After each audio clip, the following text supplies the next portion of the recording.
Oke, Assalamualaikum warahmatullahi wabarakatuh.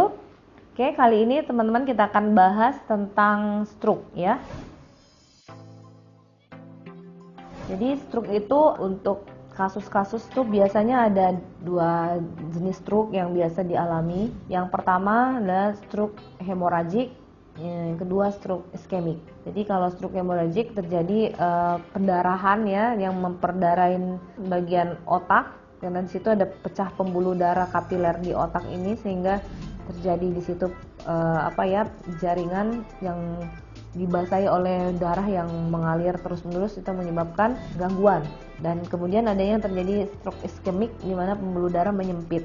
Faktor ini biasanya tidak serta-merta terjadi karena tentunya ini merupakan proses yang jangka panjang dari pola hidup kita sehari-hari ya. Jadi pembuluh darah kita itu ya ibaratnya selang itu kalau terlalu mungkin gaya hidup yang kurang baik, misalnya merokok yang terlalu kuat, dan kedua pola makan yang mungkin berlemak tinggi, istirahat yang kurang, dan asupan nutrisi yang tidak seimbang, jarang olahraga seperti itu, sehingga pembuluh darah itu mengalami penyumbatan dan juga elastisitasnya terganggu sehingga aliran darah di sana terganggu juga. Nah, jadi perlahan-lahan ketika dibarengi dengan tekanan darah yang tinggi, bisa jadi terjadi peningkatan tekanan darah sehingga pembuluh darah bisa mengalami pecah seperti itu. Nah, terjadilah stroke dan sebagainya. Alangkah baiknya begitu kejadian kita bisa memberikan propolis itu jika pasien dalam keadaan sadar, jadi struknya mungkin tidak terlalu parah, bisa mengkonsumsi, berikanlah propolis ini per jam ya, sekitar 20 tetes sampai 30 tetes per jam. Dan juga melia biang. Biang juga bisa diberikan juga ini minimal 5 kali sehari ya, per 2 jam per 3 jam semprotkan juga melia biang.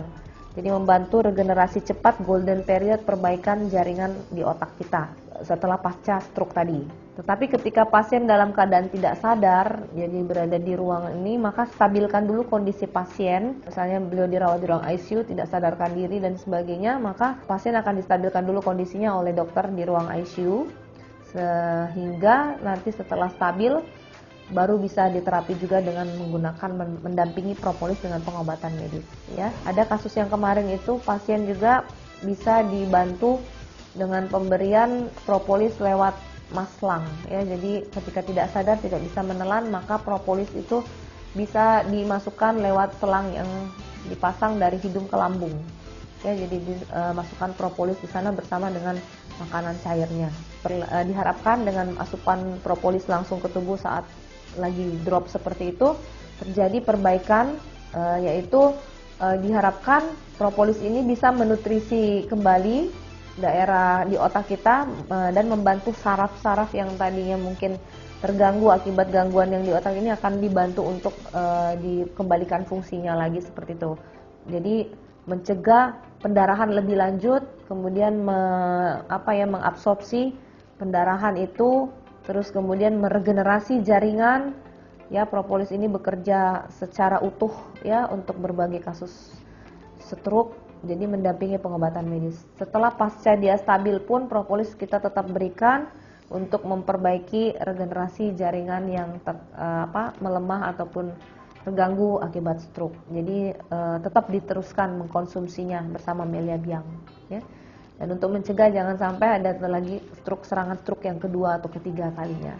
Dan dia juga membantu memperbaiki tekanan darah kita. Jadi perlahan-lahan tekanan darah bisa distabilkan juga untuk mencegah terulangnya stroke, atau juga untuk memperbaiki juga dinding-dinding pembuluh darah yang mengalami sumbatan. Karena propolis alhamdulillah bisa mengikis timbunan ya aterosklerosis yang berada di dinding pembuluh darah, memperbaiki dan elastisitas pembuluh darah tersebut sehingga bisa memperlancar aliran darah ya. Oke, mungkin itu sedikit mengenai stroke dan penanganan dengan propolis mendampingi pengobatan medis yang diberikan oleh dokter. Terima kasih. Assalamualaikum warahmatullahi wabarakatuh.